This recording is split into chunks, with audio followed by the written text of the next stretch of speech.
আবেগগুলো অসম্পূর্ণ থাক, কারণ আমি তো মধ্যবিত্ত।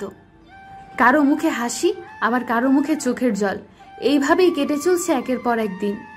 খুব বেশি রাগ করা ছেলেমেয়েগুলো নীরবে অনেক বেশি ভালোবাসতে জানে। ভুল করতে বেশি সময় লাগে না, কিন্তু ভুল শুধরে নিতে অনেক সময় লেগে যায়। জীবনে কি পেলাম তা জানি না, তবে আমাকে বোঝার মতো কাউকে পেলাম না। চুপ থাকি, কারণ আমি কোনো নাটক চাই না, কিন্তু কিছু মানুষ মনে করে আমি দুর্বল, তাই কিছু বলি না। যে ভিতরে শেষ হয়ে যায় সে অন্যকে বাঁচতে শেখায়।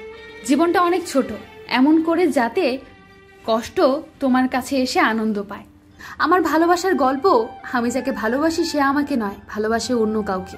পার্থক্য একটাই, সে পেরেছে ভুলতে আমায়, কিন্তু আমি আজও তাকে ভুলতে পারিনি। অধিকারের জায়গাটা যেখানে শূন্য, অভিমান আর প্রত্যাশা সেখানে মূল্যহীন। যার উপর কোনো অধিকার নেই তার উপর রাগ করাটা ঠিক মানায় না। স্বার্থও শেষ, সম্পর্কও শেষ, এটাই বাস্তব।